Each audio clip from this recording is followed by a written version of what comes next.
kasih ya Tuhan buat kesempatan pada pagi hari ini, mana kami telah memuji dan memuliakan nama Tuhan. Dan sebentar lagi kami akan mendengarkan kebenaran firman-Mu. Semoga firman-Mu yang kami dengar pada hari ini akan menjadi kekuatan baru di dalam kehidupan kami. Dalam nama-Mu Tuhan kami telah berdoa dan siap mendengarkan firman-Mu. Amin. Amin. Shalom bagi kita semua. Shalom. Puji syukur pada hari ini kita bisa berkumpul lagi di tempat ini untuk bisa memuji memuliakan nama Tuhan.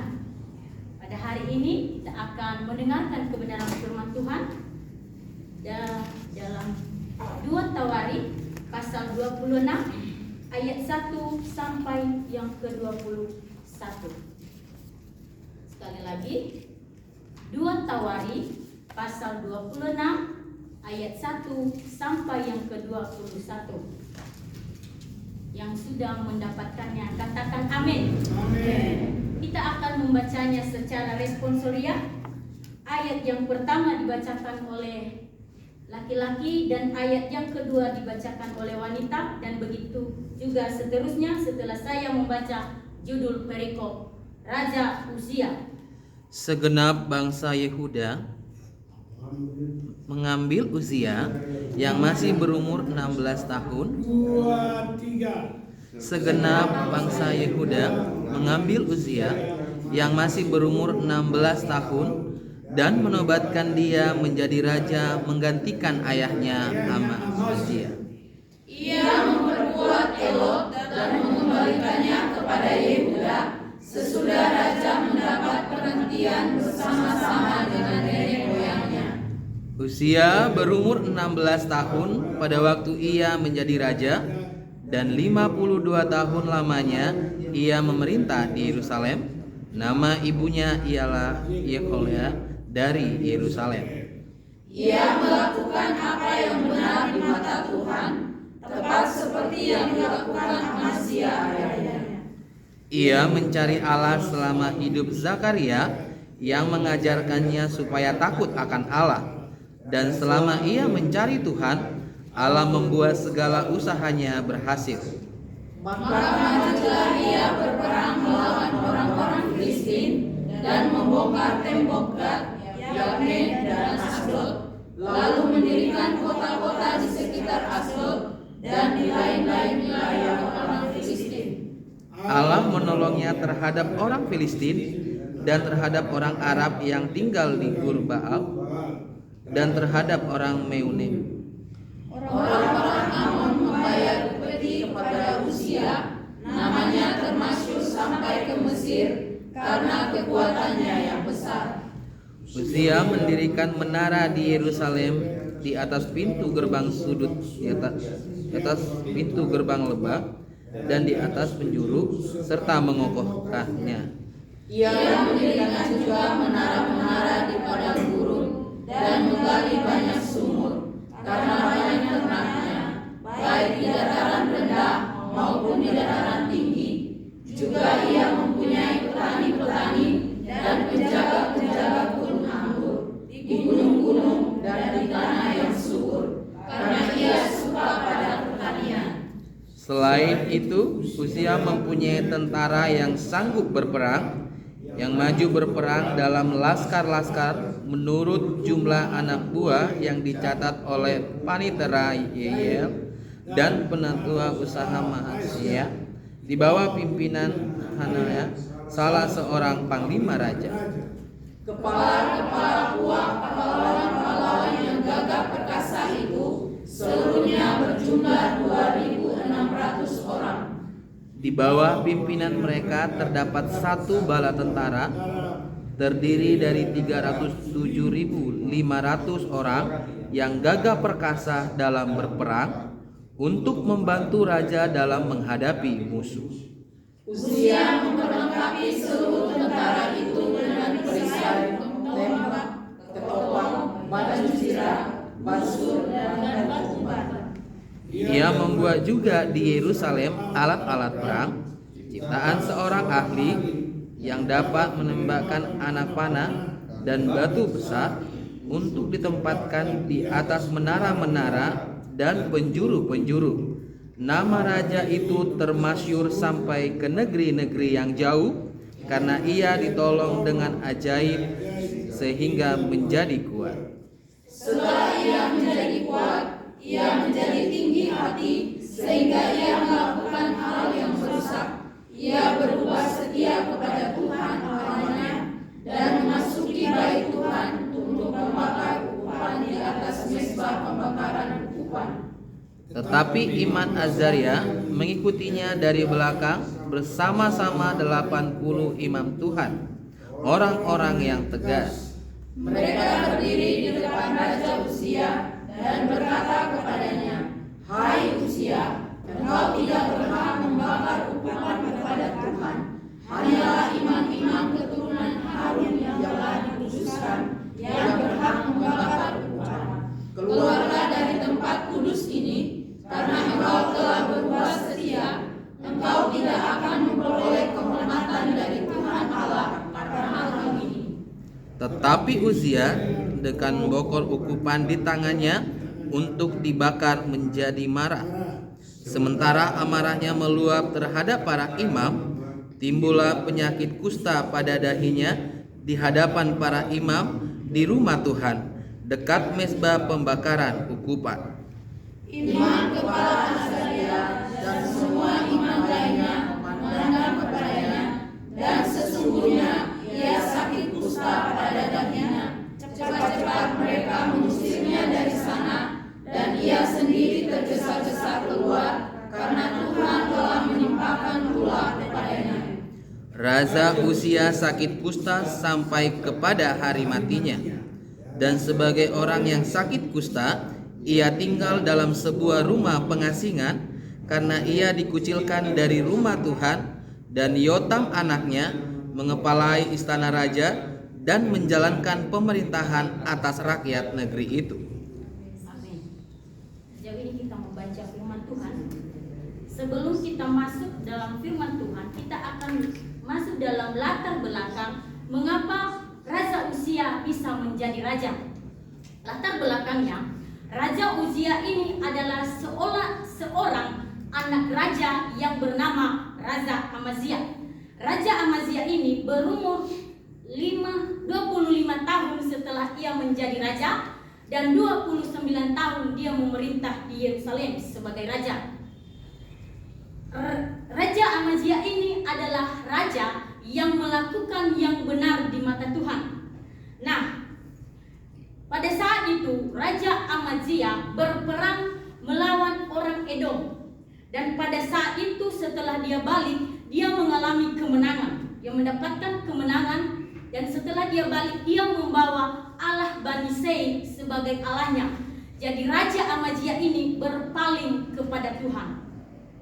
Setelah dia berpaling kepada Tuhan, orang-orang bersepakat untuk membunuh si Raja Amazia. Sehingga Raja Amazia ini lari ke Lakhis. Dan setelah dia lari, orang masih mengejar dia sampai si Raja Amazia ini meninggal. Setelah dia meninggal, bangsa Yehuda mengambil Raja Uzia ini sebagai raja. Judul perikop kita yaitu Raja Uzia. Kita akan membahas tentang Uzia. Sebelum itu tema kita yaitu tinggi hati yang menjatuhkanku. Uzia ini baru berumur 16 tahun sudah menjadi raja, dan 52 tahun dia memerintah di Yerusalem. Menjadi seorang raja di umur 16 tahun itu bukan hal yang mudah. Dan menjadi raja di waktu yang begitu lama, 52 tahun, bukan hal yang mudah. Mengapa saya katakan menjadi seorang raja bukan hal yang mudah? Di saat kita menjadi seorang pemimpin, banyak orang-orang yang akan mau menjatuhkan kita. Menjadi pemimpin itu juga adalah seorang yang mengambil sebuah keputusan di mana yang baik dan yang jahat. Nah, tetapi Raja Uzia ini bisa melakukannya dengan baik. Karena kenapa? Karena dia adalah seorang yang melakukan yang benar di hadapan Tuhan. Bisa kita baca di pasal 4 bagian Nah, Raja Uzia ini bukan hanya melakukan yang benar di mata Tuhan, tetapi dia juga adalah seorang yang mencari Tuhan. Mari kita lihat seperti apakah keberhasilan Raja Uzia selama ia mencari Tuhan. Yang pertama, Allah membuat segala usahanya berhasil. Bisa kita baca ayat yang kelima. Ia mencari Allah selama hidup Zakaria, yang mengajarkannya supaya takut akan Allah, dan selama ia mencari Tuhan, Allah membuat segala usahanya berhasil. Sungguh luar biasa. Sudah menjadi seorang raja di masa mudanya, dan segala usaha yang dia lakukan Tuhan memberkatinya. Yang kedua, keberhasilannya yaitu kemenangan. Bisa kita baca ayat yang ke-7. Pada saat itu Raja Uzia ini melawan orang Filistin. Dalam sebuah perperangan, Bapak Ibu, pasti ada yang namanya kalah dan menang. Tapi yang dialami oleh Raja Uzia ini adalah kemenangan. Karena kenapa? Selama ia hidup, dia mencari Tuhan. Yang ketiga, kuat dan hebat. Bisa kita baca ayat yang ke-8.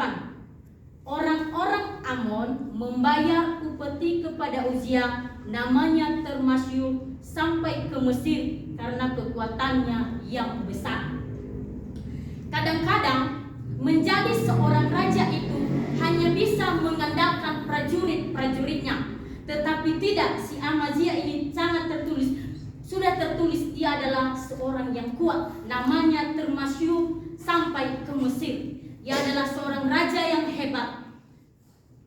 Dan yang keempat yaitu kekayaan. Bisa kita baca ayat yang ke-9 sampai yang ke-15. Seperti apakah kekayaan Raja Uzia itu? Yang pertama, dia mendirikan menara-menara.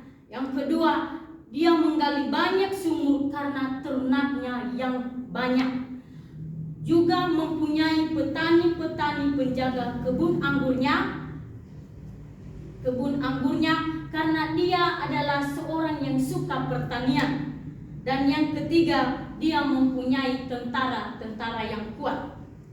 Nah, itulah keberhasilan yang didapatkan oleh Raja Uzia selama dia dekat dengan Tuhan. Saudara-saudari yang terkasih dalam nama Tuhan, selama kita melakukan yang benar di mata Tuhan dan mencari Tuhan, Tuhan akan menolong kita dalam kondisi dan situasi apapun yang kita alami. Tuhan akan memberikan kelimpahan bagi kita sama seperti yang dialami oleh Raja Uzia. Setelah didapatkan semua ini oleh Raja Uzia, dia berpaling kepada Tuhan. Bisa kita baca ayat ke-16. Setelah ia menjadi kuat, ia menjadi tinggi hati, sehingga ia melakukan hal yang merusak. Ia berubah setia kepada Allahnya dan memasuki bait Tuhan, membakar ungkapan di atas mezbah pembakaran ungkapan. Itu adalah kejatuhannya Raja Uzia. Kejatuhannya yang pertama yaitu dia berpaling kepada Tuhan. Karena dia adalah seorang yang hebat, dia menjadi sombong, dia menjadi tinggi hati, sehingga dia lupa di mana asal kekuatan dan kekayaan yang dia dapatkan itu. Dan dia juga berpaling kepada Tuhan. Nah, Bapak Ibu, setelah si Raja Amazia ini mendapatkan semua itu, dia berpaling kepada Tuhan. Dia lupa dari mana asalnya, mengapa dia mengatakan, mengapa dia tinggi hati. Dan yang ketiga yaitu tidak mendengarkan teguran. Bisa kita baca ayat yang ke-17 sampai yang ke-19 bagian A. Pada saat itu Raja Uzia ini memasuki bait Tuhan untuk membakar ungkapan di atas mesbah pemekaran ungkapan. Tetapi iman Azaria mengikutinya dari belakang bersama-sama 80 iman Tuhan. Pada saat itu Raja Uzia ini ditegur oleh imam itu, tetapi Raja Uzia tidak mendengarkan, dia marah.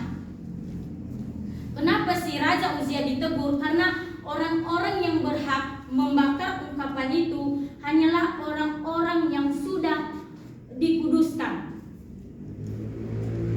Tetapi Raja Uzia ini tidak mau mendengarkan. Apa yang terjadi? Yaitu penyakit kusta. Setelah dia ditegur dan dia emosi, keluarlah penyakit kusta di dahinya.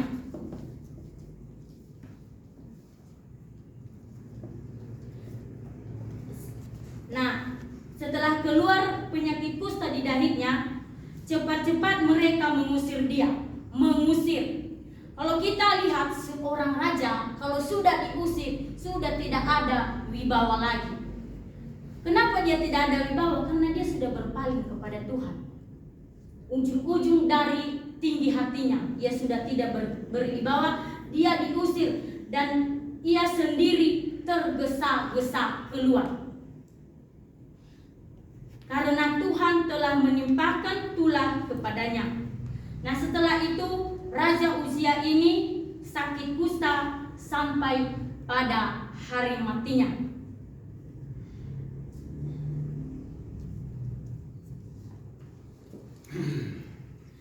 Sampai pada hari matinya, dan sebelum dia mati itu dia dikasih di rumah yang diasingkan, dijauhkan dari orang-orang. Jadi dia, karena dia berpaling kepada Tuhan, dia sudah tidak terhormat, sudah tidak dihargai lagi, bahkan diusir, bahkan diasingkan dari orang-orang banyak. Nah, sekian dari firman Tuhan yang saya sampaikan pada hari ini, yang menjadi kesimpulan kita. Di saat kita sudah mendapatkan sesuatu yang baik, jangan pernah tinggi hati dan berpaling kepada Tuhan. Tanpa kita sadari, kesombonganlah yang menjatuhkan kita. Amin. Sekian dan terima kasih. Shalom. Kepada Pak Enos membawa kita dalam doa penutup. Kita berdoa.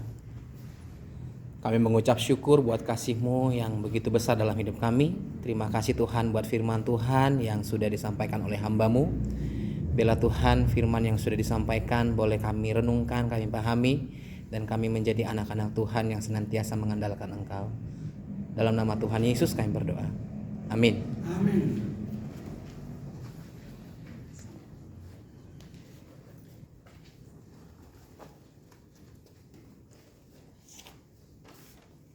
Diberkatilah kita oleh kebenaran firman Tuhan. Amin. Amin. Pada saatnya kita akan menyampaikan setiap permohonan doa syafaat kita kepada Tuhan kepada yang bertugas. Kita bersatu dalam doa dan mengucap syukur